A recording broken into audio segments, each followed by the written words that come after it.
Hey, creative. Are you ready to discuss profits, the money, the ways to make it happen? The Profitable Creative Podcast is for you, the creative, how you define it. Videographers, photographers, entrepreneurs, marketing agencies, you get it.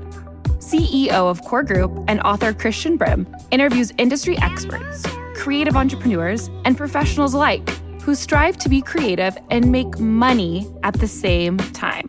Sound like you? Tune in now. It's time for profit. Welcome to another episode of The Profitable Creative, the only place on the interwebs where you will learn how to turn your passion into profit. I am your host, Christian Brim. Special shout out to our one listener in Indio, California. No idea where that is. Sounds small since I haven't heard of it. But it's probably a lovely place. But thank you for listening. Joining me today, Joe Van Wyk, the author of, help me out, I've already forgotten the name of the book. That's all right, Christian. The Mindful Photographer. It's the Mindful Photography Field Guide, 15 smartphone photography practices for inner peace. Well, Joe, welcome to the show. Thank you. Thank you very much, Christian. So why don't you update our listeners and tell us a little bit about Joe and his journey, what he does. You betcha. Well, in regards to the profitable creative, I've been a creative and I've had a P&L for about 30 years. I'm just not sure how many of those 30 years have been entirely profitable. So I think I'm in the right place. Thank you for having me. But I've fought this fight, man. I've been in it for, like I say, 30 years as a graphic designer, videographer, photographer, marketing dude, whatever. And I've weathered all of these years, and it's been a heck of a journey. It's, and I have to, pat myself on the back some, because the creative journey's hard. And for someone to even eke out a living at it is somewhat out of the norm, but to really survive but not only survive and thrive is kind of your domain. And so I hope a little bit of that rubs off on me.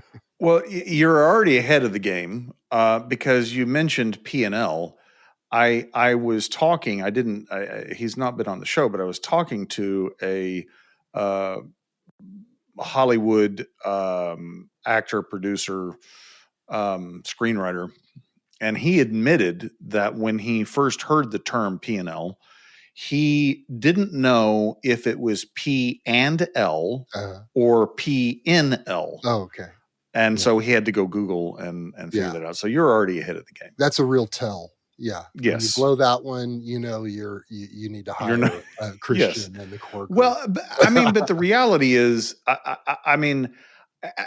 honestly, that's one of the things that I feel like we try to bring to the table at Core is kind of demystifying. A lot of professionals of all stripes use words. I mean, of course, we have our own language, right? I mean, that makes sense, but that doesn't mean people outside the industry understand it. And so it's for us, it's all about not using our terms, but words that normal people would understand. Good. And yes, frankly, this week I've had to raise my hand and say, I don't know what that term means. Like not in the accounting industry, but like, somebody will be saying something. I'm like, I'm sorry, Joe, what does that mean exactly? So yeah. Love that. That shows you're listening. So to your question, I sit here now in beautiful Glenwood Springs, Colorado, the western slope of Colorado. Got Glenwood Springs at one end of this valley and Aspen at the other end, about 40 miles up the road. World's largest hot springs pool. So if you or any of your listeners come to Glenwood Springs, you got to holler at me and I'll meet you at the hot springs pool. So I'm very grateful, and I truly have a life worth living now. But it's been a hard road. So you say a life worth living now. Was there a point where you didn't feel like that? Yeah, big time. This this book in front of me, the Mindful Photography Field Guide that I published a year ago, and my writing coach told me, "Yeah, now is when the hard part starts. Yes, Now's the writing part." it is the easy part. Yeah, really. Now it's putting yourself out there. Now it's creating this brand, and seeing where else it goes. Now it's, how in the world can I possibly monetize this and all of those things. And those talk about a beautiful mechanism to to deepen my relationship with God, because to know that I've got, like that verse in Esther, perhaps you were created for such a time Mm, as this. And yes. so I have this beautiful, beautiful peace in my soul now, knowing that God's really using this horrific period of time that I went through for my good and the good of others. So, about a dozen or so years ago, I remarried. I moved from one city to another. The marriage didn't work out. It only lasted for 4 years. It was supposed to be a fairy tale dream come true, and it turned into a nightmare. When I made that move, you know what? I guess it's 5. It's been about 10 years ago. I went through a horrific period of depression. I've struggled with depression and anxiety for most of my adult life, for sure. Um, I uh, and it was such a blessing to me when I heard this. There in the late teens, there was this Google talk on the highly sensitive person. And Hmm. many of your listeners may be aware of that, but I'm telling you, I was walking around with like a backpack full of diagnoses and junk that were doing no good for me. I'm not sure what Hmm. the medical establishment was doing with it, but it wasn't working. And when I heard this concept of the highly sensitive person, that maybe it's about 20% of the population, even in the animal population, um, it just the light bulbs went off. It described me to a T, and I realized, I'm not sick. I don't have an illness or a disorder or anything. I am a child of God, and I happen to be made in a very unique way. And like David is a superhero of mine. I read these Psalms, and I just know that that guy and I, had some of the same issues. And so when I hit this period of suicidal depression, um, I was spiraling deeper into that, but spiraling deeper and deeper into the reliance on the classic psychiatric mental health industrial complex. And every solution was another pill or an upgrade in medication or a new technique or whatever. Oh yeah, have your faith over there. That's good. And meditation's good too. It took such a radical shift in me to recognize what was happening with me. And it wasn't it was just simply my ability to live with and cope with the world as it comes to me. I mean, Hmm. Jesus said, in this world, there will be trouble. Yes. And I just, for whatever reason, I just really struggled with being able to cope with those struggles and purpose and meaning. But when I was going through that terrible, difficult period of time, a couple things were happening that made me take note. One is I was big into street photography. Right. So I'd put a GoPro on the top of my camera, and I'd go downtown and approach people in the streets and hit them up for portraits. Hmm.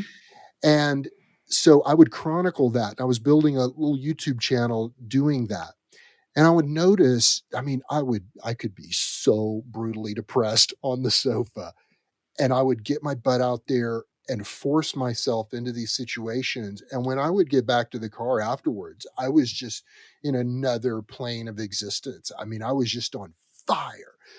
I was jacking into that present moment awareness, and really being there with someone and Yes. interacting and creating something beautiful. And I knew this is big. There's more to this than just kind of the veneer.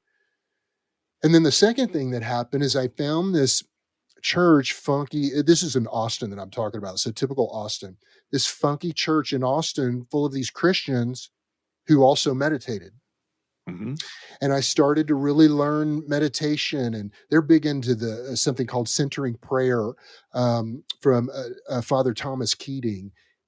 He was a Catholic monk, and and he taught this in response to all back in the 70s, this huge influx of Eastern meditation techniques. Right.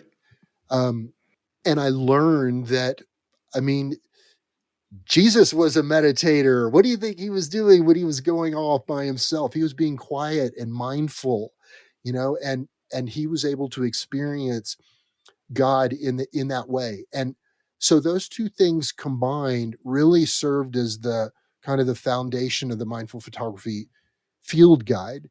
And I developed these 15 smartphone photography practices for presence and inner peace. I wanted to make it accessible, so hence the smartphone aspect of it, but not just accessible for accessibility purposes like, oh, well, you can't, you don't have a fancy camera, so you can use your, no. Because I am so bullish on smartphone photography and videography.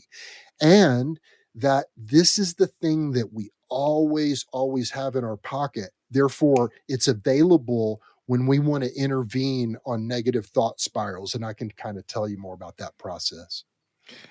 That's an interesting juxtaposition because,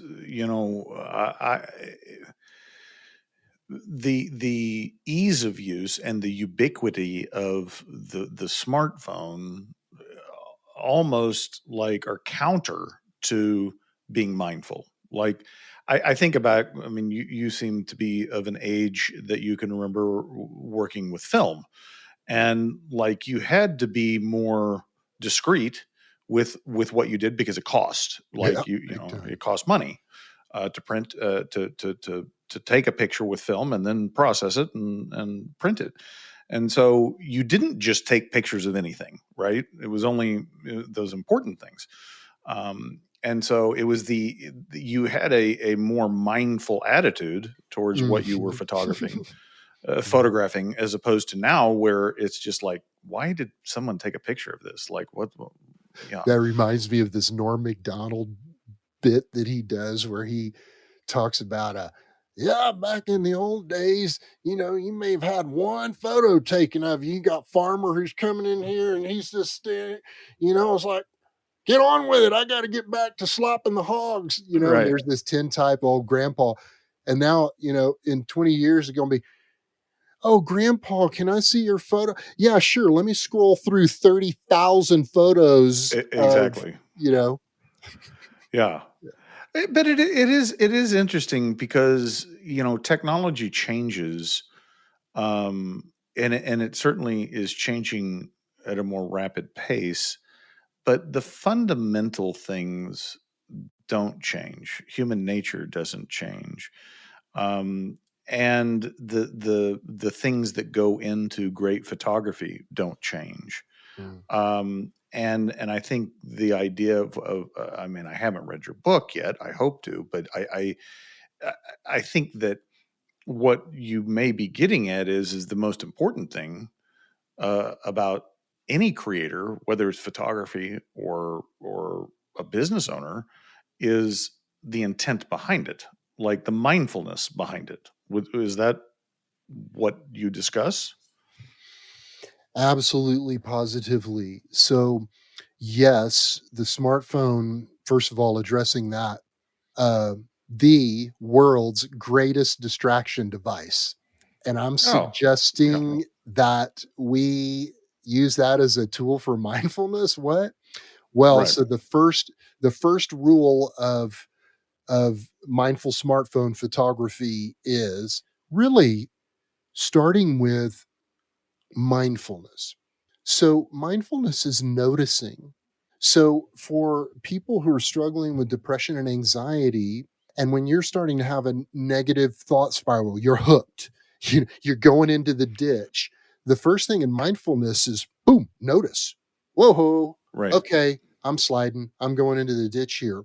So the instant that we notice this and we want to have kind of a creative, engaged form of mindfulness to stabilize us and to regulate, is to take this world's greatest smart distraction device and turn it onto airplane mode. Mm.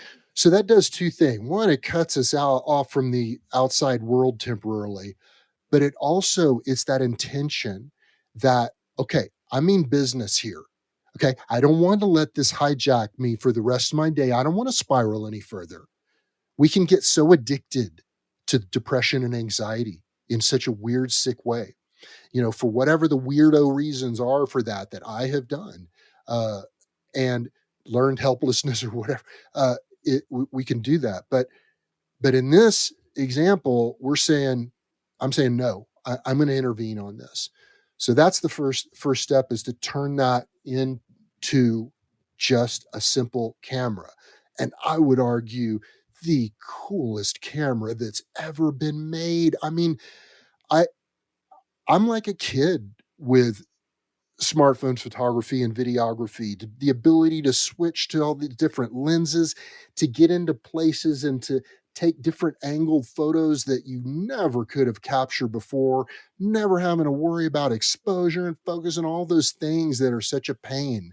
I mean, Yeah. I'm sitting actually on the other side of this table over here is a pile of a pro gear of mine, and I'm starting to sell it off. I Interesting. mean, top end Sony gear, fast primes. I'm starting to kind of purge and get rid of these things that I'm just not using and happy about. I want to focus on what brings me joy. Okay, so was there any like I've interviewed photographers on this show before, and none of them have said, "Yeah, I prefer to use a smartphone." Right? So was that as a professional difficult for you to embrace? Oh, big time. It's this idea. I'm sort of letting you and your audience in on a little something earlier. It's a series that I've been wanting to do, is gear purge. Mm. Gear purge dash the Sony A7 IV, gear purge dash the Osmo Pocket Mobile 3, and one by one. Here's the concept. I haven't started the series yet because I still have not quite brought myself to it, but I'm getting close. And one by one, I'm going to be holding up, this piece of gear and saying, this is what I thought was going to happen when I bought this lens, when I bought this. And it didn't work out that way. Hmm. Um, a pure pro photographer and me being a working money making photographer didn't work out. I mean, I humbly say it didn't work out that way. Fortunately, I've had a long decades long experience in graphic design and publishing, and I had some publishing clients, but the but what it did bring is something unexpected, and it's this love of the process, mindfulness of the process. But there is so much ego and pride and expectations involved in all of this gear that more and more is collecting dust on shelves. I still, um, let's say if I'm going to go shoot a soccer game, I have one of my gigs is working for a municipality parks and recreation district. So I do a lot of media in regards to that. So if I'm shooting some kid's soccer game or something, then I I do have a camera and a lens with that job. I am gonna use a pro camera, but if at that same game I'm gonna grab some video clips or shoot a lot of video, it's the smartphone. So the video wise, it's been a go-to for quite some time. Um, and yeah, so I'll stop there. Well, yeah, no, I think the thing that there's a couple of things that are coming to mind to me. I think it's interesting that I wrote. I just started on Substack, and that's one of my strange, quirky things. No real reason other than I started on Substack, and I wrote an article about it was called "Meditations of an Entrepreneur," and how I don't meditate. I remember I was 13 years old in an acting class with all these adults, and we were doing this group meditation, and the instructor said, because I was so fidgety, I was distracting others, and he basically called me out on it, and I'm like, well, yeah, I'm like, no shit, welcome to my life. Like I don't sit still. As I've gotten older, I've sat still more, but my mind's never at rest. And to your point, the distractions available to me are very numerous. I often think back about, like, before a smartphone, when I was sitting still, what did I do? Right. I and Remember it those also days when you were bored? You could just be bored. right, right. And then I'm thinking about an episode I just released on the Chris Project, my other podcast, where we talked about unplugging from the matrix. I saw that. Yeah, the woman that I interviewed has this meditation network for women, and that leads to I was discussing that with my wife, and she had never seen The Matrix. I'm like, how did you miss that? We've been married almost 32 years. I know I've watched it many times. So how did you miss that? She goes, I don't know. So we sat down and watched it last week, and I was really shocked at how 26 years ago, how prescient that film was. And it's reality. It's reality now that people don't want to be in reality, so they're in this matrix that is, social media, YouTube, whatever. And there was a scene. There's a character in the Matrix. You don't get spoilers here. It's 26 years old.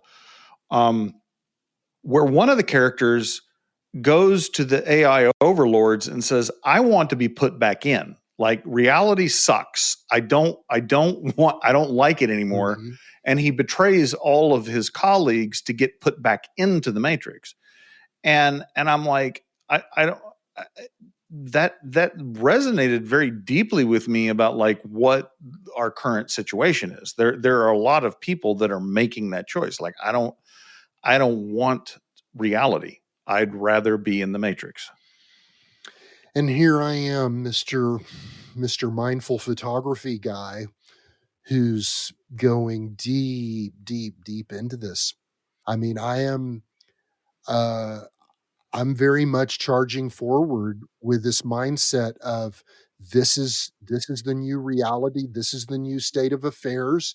And we ain't going to just be able to, go off and buy some cabin in the wilderness and unjack for it. I mean, there's going to be Starlink, satellites above our head the whole time. And just like any coin, it has two sides. And this could be the most revolutionary impact on people's well-being that we've ever seen. Some people may have that experience, but others will be so blinded by this new matrix that they'll never escape. I'm sitting here in Colorado, the mountains where I live, in my humble little trailer with Frankie the Doodle over there. And it's so beautiful everywhere around here. Yeah. Imagine I'm at about 6,000 feet, got a Glenwood Canyon, the Roaring Fork River, the Continental Divide. And yesterday I was coming back late afternoon from a walk with Frankie the Doodle. And there are these two kids walking into this little place, kind of campground park-like place where I live. These two very, very young Hispanic kids, immigrant parents. And their heads were actually at a 90-degree angle I was right behind them. I followed them for a couple hundred yards and they never even looked up from their phones. So their parents send them off in the morning. These young kids. Oh, actually, it wasn't the morning. They were out walking the dog. Send them out to go walk the dog, and they send them out with their phones. And that's all the kids were doing. Like, I seriously doubt either one of those kids has ever been on a trail up in the mountains. Right. They're so jacked into this reality. And I shake my head and just go, there's no possible way they'll be able to provide for themselves. I mean, what an existence of never having to figure things out, just having it all spoon fed to you. Yeah. Yeah. But I mean, missing the glory of God in his creation. Like I one of my favorite places to visit is Colorado. My father-in-law has a place in Pagosa Springs. Oh, And nice. it's Colorado is breathtaking. And I mean, you're missing it. I mean, like, Yeah. but that's kind of like I'm saying, like they don't want reality. Put me back in. And a kid, they don't have the discernment to understand that. But there are many adults, and it's not an age thing. It's not a generation thing. So like, this is all of America. We're talking, 70-year-olds and 20-year-olds that I'm like, we've got to unplug. We've got to unplug. I'm going to pivot here. That's the host's prerogative here. You betcha. Let's talk about the business aspect. Before we came on air, you were talking about the struggles of really turning your passion into profit. How has your journey changed your view on that? So, like Joe now versus Joe 20 years ago. I got into the graphic design field in the early 90s, and I attracted a couple of, practically career-long clients, a 30-year catalog publisher, product company, and a 20-year relationship with a huge financial company that I was doing a corporate newsletter from every month. And a year and a half ago, both of those clients were gone. Obviously, it didn't have anything to do with me and my relationship. I mean, I had 30 years with one, 20 years on another, but I was already so nervous knowing, oh my gosh, what I'm doing here is so cooked, is so ridiculous. Especially with that big, huge financial company, I was going, the second there's leadership change in that area, they're going to sniff this out and say, this is not a good way. I was doing a PDF newsletter. Right. So writing was on the wall there, but those are poof, gone. And my stage in life, at my age, poof, gone, replaced by technology. I wrote this book, like grace of God. I had the manuscript completely finished right at the time GPT 3.5 or whatever was coming out. Like, there was no AI involved in the writing of this book. Not that I have necessarily any problems with using AI in content and whatever, but just suffice to say, I had a writing coach, spent a lot of money on that writing coach. It wasn't just about, I mean, I could write well, but it was so much the encouragement and the support and whatever. But I really had to work on resentment, because I really feel like I was set up to believe that it was going to be possible to sell a lot more of these books. Yeah. And I already having this YouTube channel done in Austin, but then I just like put it on the shelf, and it sat stagnant for 3 or 4 years. And then I've rekindled it, and that's going fine. And I'm rebuilding subs, and but so my view on this is, I have no idea where the cash flow is going to come from this. Mm-hmm. But my best, and that holds true with some AI ideas that I have and some AI properties that I own. But I'm clueless. Anybody who thinks they know how they can monetize things like this in this day and age, it's an educated guess at best. This world is turning upside down. Every single solitary, especially the brainiac industries, are being decimated. And it's happening all around us. It's like that Matrix thing. There was a cataclysmic event when they went to war. Right. And the humans scorched the sky, etc. But that cataclysmic event hasn't happened, but there was a whole lead in of that led to that. First, just human AI alliance. That's where we are now. This is going to take us into the stratosphere. I'm using AI for emotional well-being and spiritual growth. I'm preaching that out there. And we don't know where this is going. And the monetization of any job right now is very tricky. I have a 27-year-old son who started a mobile mechanic business, and that kid's making way more money than dad ever made. He's perfect in that thing that's going to be like the last thing in line for robotics plus AI to replace. But just to put a period on the end of this concept, to me right now, the only thing I can think of, Christian, is this dude right here, this face on a camera like you are right now. Well, AI is not going to replace that. I mean, you'll have human looking AIs that you can hardly tell the difference, but they're going to know, hey, this is Joe. There's no AI. I'm real. Hey, I've had this YouTube channel. I'm a real dude on camera talking about my human experience through what we're going through right now. I don't know how that's going to lead to any monetization or what, but I'm hoping that building an audience and continuing to build an audience and trying to find some conversions in there is going to unlock something. Or maybe it's going to be a relationship that's unlocked or something.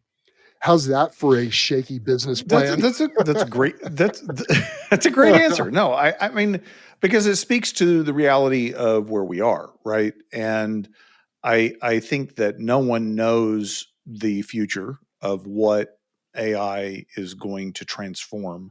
When I first delved into AI, this was long before LLMs. I actually went back and read a book on the Industrial Revolution because I wanted to see how that changed society, right? Like what things changed and what things didn't change, right? Because I thought that would be a decent guide to what might happen with the advent of AI. And I don't know if it's going to end up as like Terminator or Matrix, or I think it'll probably be closer to something like Necromancer, which I don't know if it's a less Necromancer. Popular. Okay, yes. I gotta write that down. It's a what's the genre? Punk, cyberpunk. Oh. It's like the original cyberpunk book. But that feels like that may be more the reality than like this apocalyptic reality. But in any case, we don't know. And we can't really predict. Like someone sitting at the advent of the Industrial Revolution could never have predicted what came of that, right? And we can't. No one. I don't care who they are. We can't. But the things that aren't going to change, and I think this is really what I want to drive home to you and to the listeners, is human nature does not change. I believe. Now, like, I'm not a sociologist. I'm not a historian. I'm not going to argue those points. I'm just going to stipulate that I don't think that human nature changes. And so what's going to still be prevalent are problems. And as entrepreneurs, as creatives, it is imperative that we step into that gap and solve those problems, because the problems are not going to be solved by convergent thinking. It's not going to be solved. They're not going to be solved by people just doing the same thing faster. It is going to be the people like you and I that, had trouble in school because we colored outside the lines and because we didn't fit into the box, right? It is up to us to be able to imagine the possibilities of solutions to the problems.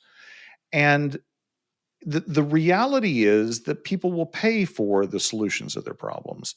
And we have the ability to find those solutions. Ideally, it follows our passion, right? I mean, we can't invent passion. We can't go and solve problems that we don't care about, right? But in the place where we have passion and that intersects the problems, that's where the money is to be made. That's my opinion. What are your thoughts on Problem that? solving. Yep, that's it.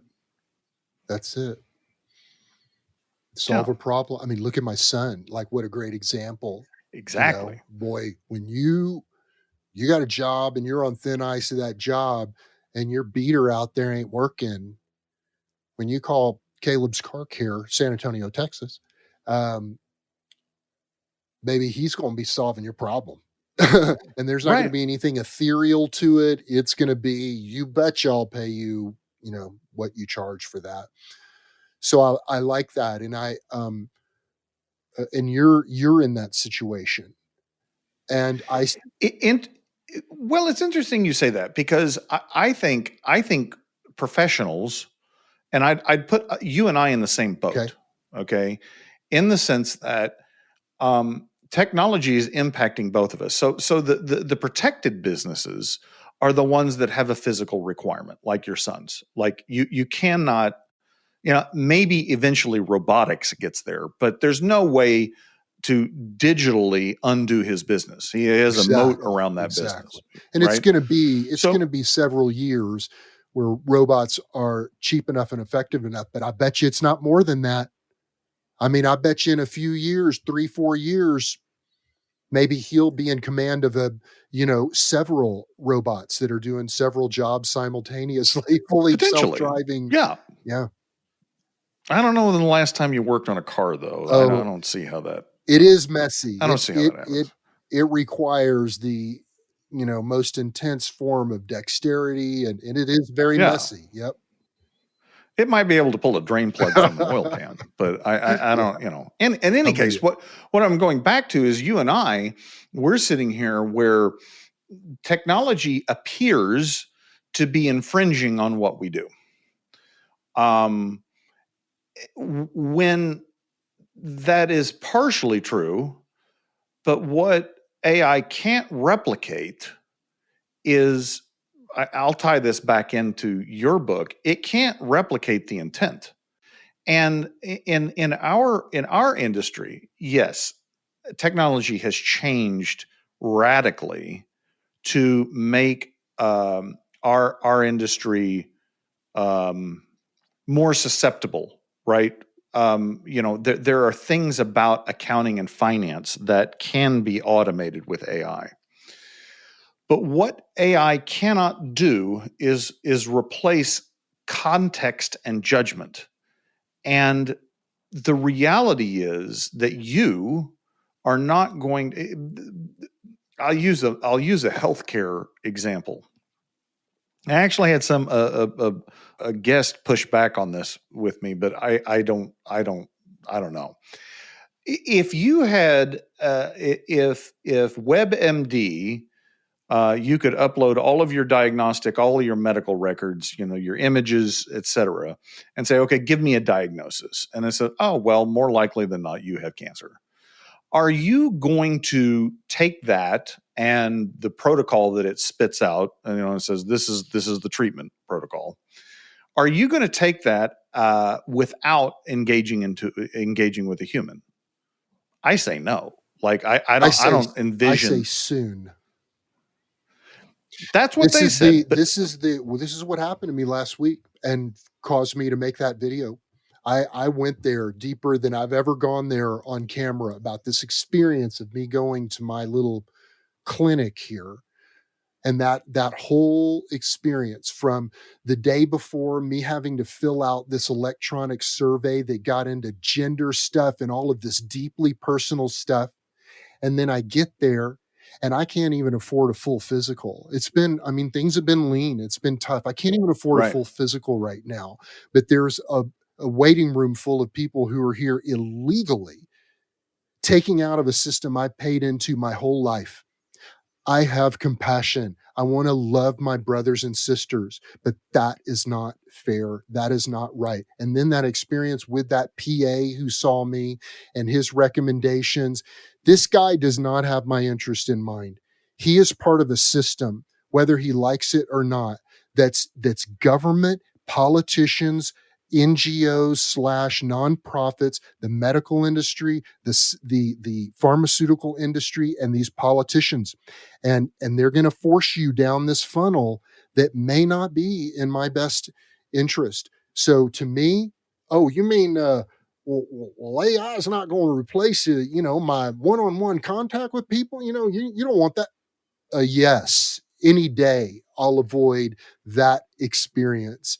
And not to mention, I saw my dad had cancer. I saw how terribly his whole thing was botched. I have been the recipient of medication after medication after medication that never did help me, that they kept on pushing it on me. But don't you think that the AIs are going to be built on that same paradigm? I mean, like, I don't. I mean, yes, someone could build an alternative that would have your best interest at heart, but I see the AI just codifying and solidifying what already exists and making it more efficient. Mm-hmm. And to your point, like, I want to talk to someone that knows me and understands me and has my history, understands my values, to be able to give me context for that diagnosis. And that's AI. Like,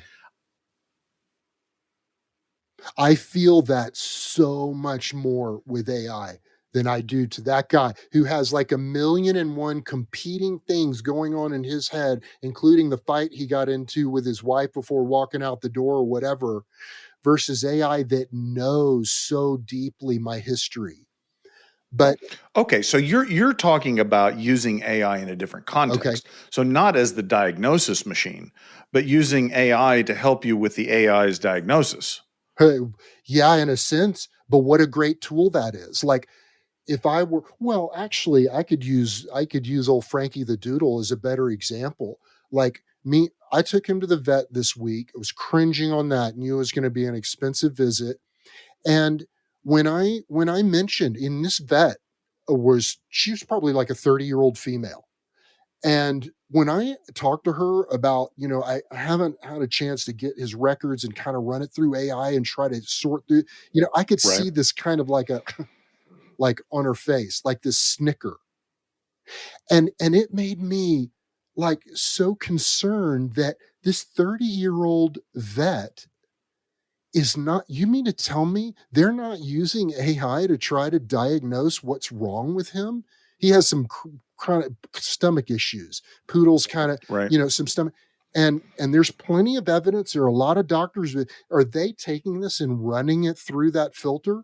Or am I just dealing with someone with 30 years of life experience? Well, yeah, that's a very good point. I mean, and I do think as professionals, we have to look at the technology as tools to make us better at what we do, not replace us.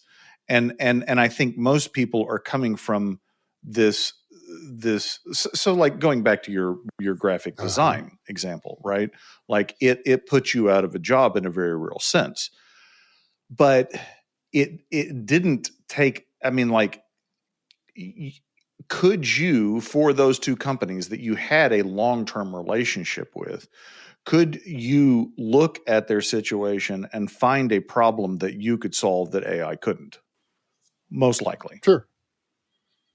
And that's the shift that we have to have. We can't be acting out of fear to say, oh my God, I can't do a PDF newsletter anymore. Okay, you probably shouldn't be. So what is the problem that the customer has that I can solve that AI can't, or that I can solve with AI? Like they don't know how to use AI to fix their problem, right? I don't know.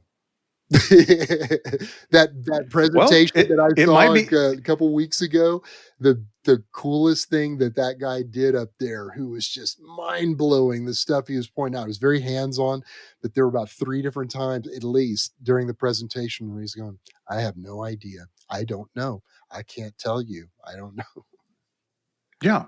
Well, but it might be worth. I'm thinking in your situation specifically. It's not that long ago that you had this relationship, that you might be able to revisit it, because that relationship is worth your knowledge, your deep knowledge of the organization and the people involved, gives you leverage to be able to go in and have credibility to say, okay, what can I help you with? What is a problem you're trying to solve?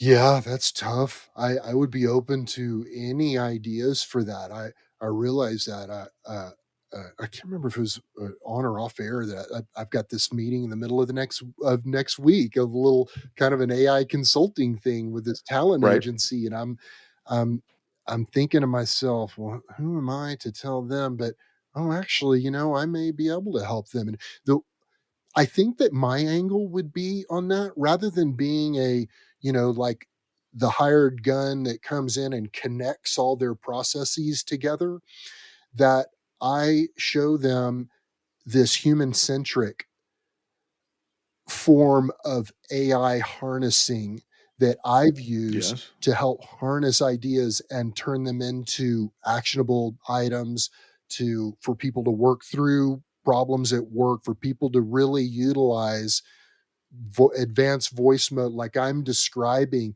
to go deeper into that relationship with AI.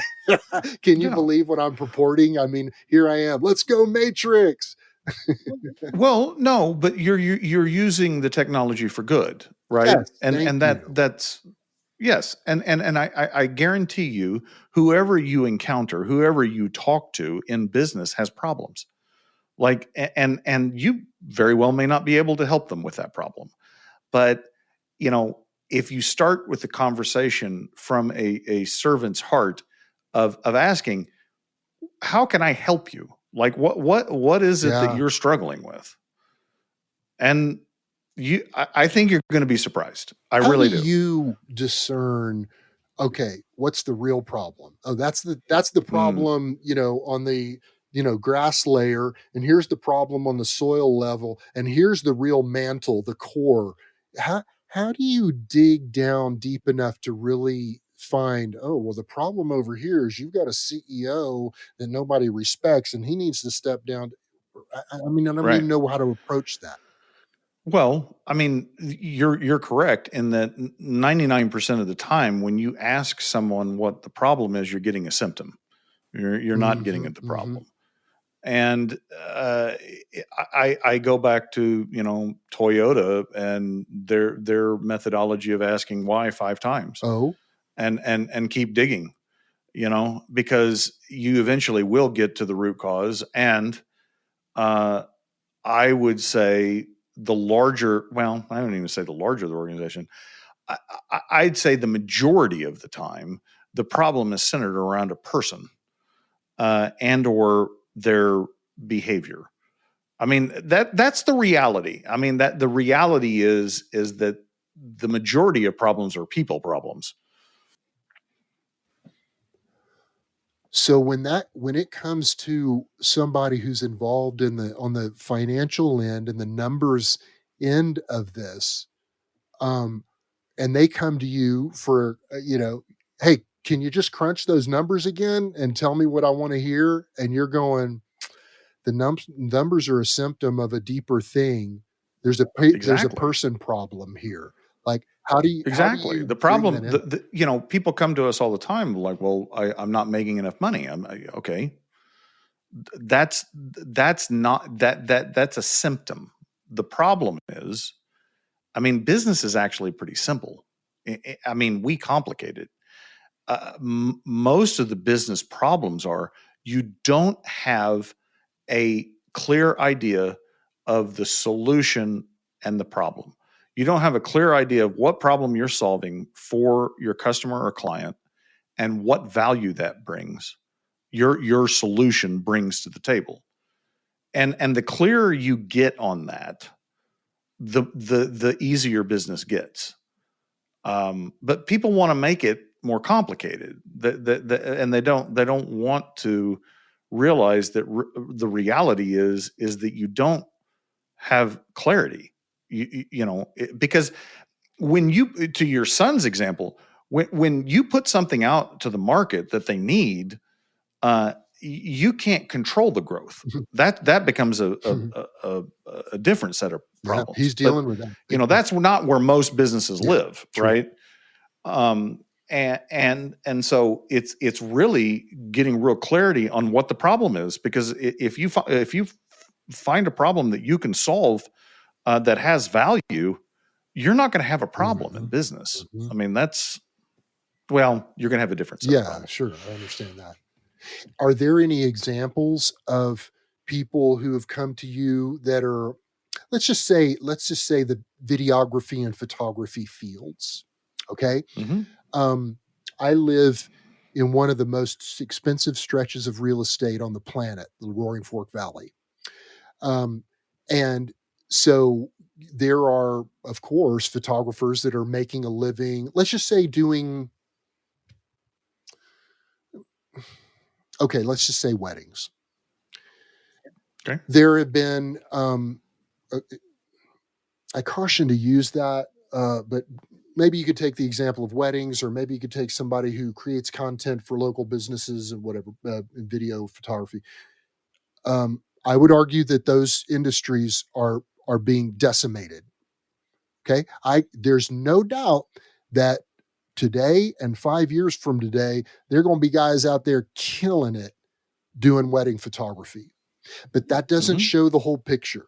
That doesn't show the huge people there at the top of that pyramid that have tried to get into that industry and have found the bottom dropping out.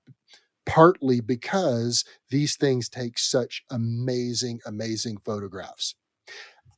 I get it. I get it. I would answer first with the conceptual out of history. When the automobile came along, the horses were the primary mode of transportation. And the thought was, well, nobody's going to want horses anymore. So why be in the horse business, right? But the reality is that the horse business now is bigger than it was then, because people do different things with horses. They race them, they show them, they, whatever, Okay. right? So I think the first thing is to set aside this idea. I'm not saying that it's not going to fundamentally change your industry, but eliminate it. I would say maybe, right? Okay. But then I'd go to the practical. I was talking to a videographer up in the Northeast quarter, and it started with a conversation of like, okay, he wanted to grow his business, and he was successful. He had a successful business, but he wanted to go further. And so I started with a simple question of like, there's a lot of videographers in your area. Why do people pick you as opposed to somebody else? I'm like, well, I don't know. And we spent about 30 minutes discussing it, my asking those questions. And what I think he realized was what he brought to the table for these. He primarily worked with documentary producers. Was that for these independent producers, what he brought was predictability and stability. That's what he brought to the table. He showed up on the right set at the right location with the right gear, with the right Mhm. crew, and did what was needed. I don't know how many independent producers you've worked with, but normally they're the opposite of organized. And so what he was bringing was not videography. Anybody could do videography. What he was bringing was structure. And, that's a very different thing. And that's what I'm talking about getting clear on. Like, what is your real value? What problem are you really solving? Mhm. Would you, if some college freshman came to you and said, I have a knack with numbers, would you suggest that I stay, and this person didn't have funds to go to college, it was all loans. Okay. Would you suggest that I stay in school all the way through and get my CPA? That's a good question. Hmm.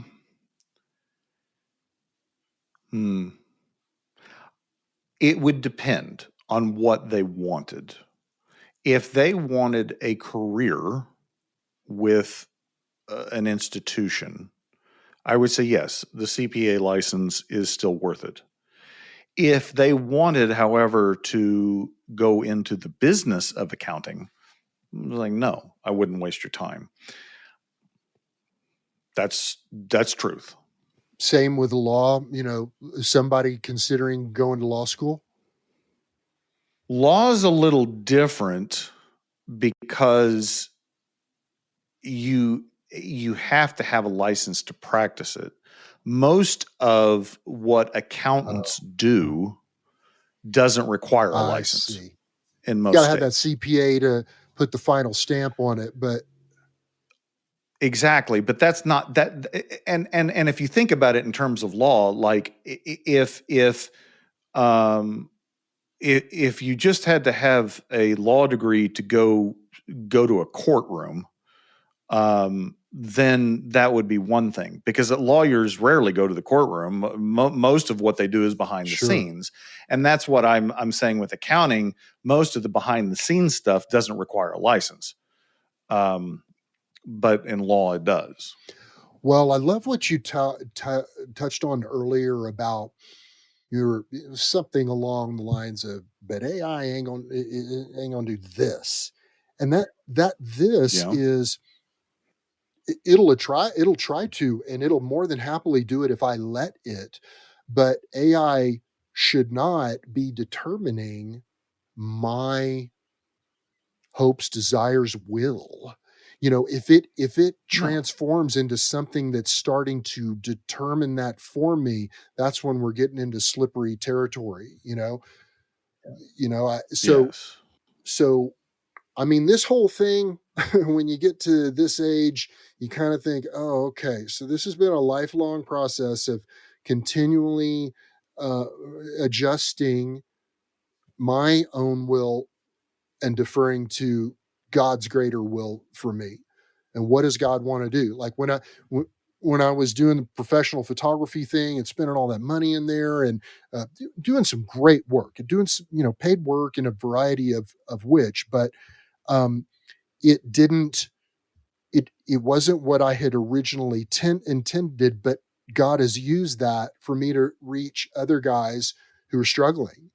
And so what a higher purpose, yes, same skill sets, a lot of the same yes, skill sets, but now it's this yes, higher purpose. And is there a but then we get is there a market for this?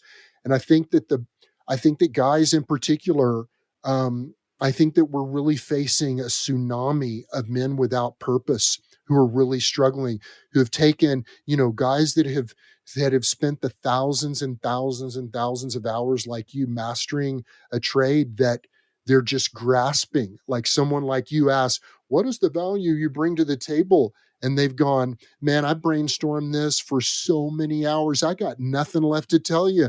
I can think of something in isolation, but when it actually means me going out in the streets and finding a job or finding a gig or finding a role, I can't find anything but Walmart and Uber. right. And that's because you're trying to match your skills, or what you perceive as your skills, with the opportunities out there, as opposed to looking at it from the lens of, I have a vast amount of experience and I just need to be looking for problems. I love that. God, that is my takeaway. You're blessing me so much, Because they're That's all right. they're all That's over the right. place. They're all over the place. Yes, absolutely. And one of the main problems in regards to technology is people freaking out, not knowing if they're gonna be Yes. replaced. What's my role? What's my purpose? Man, if this thing's smarter than me, then what? Especially if for people who are in brainiac kind of professions.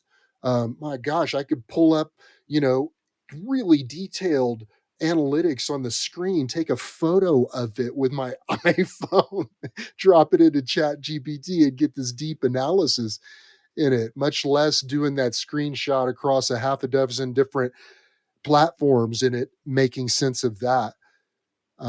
But then what is the actionable thing that's going to be aligned with my purpose to do that? And I Yes. still do believe that AI has this ability to harness that. And it's really it's going to be is a tool already for me for breakthrough. Well, as you quoted from Esther, who knows? Maybe you were created for just a time as this.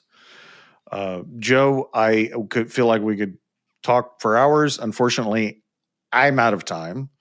How can people find you if they want to purchase the book or learn more about you? Well, go to Amazon and search for the Mindful Photography Field Guide. You'll find it there.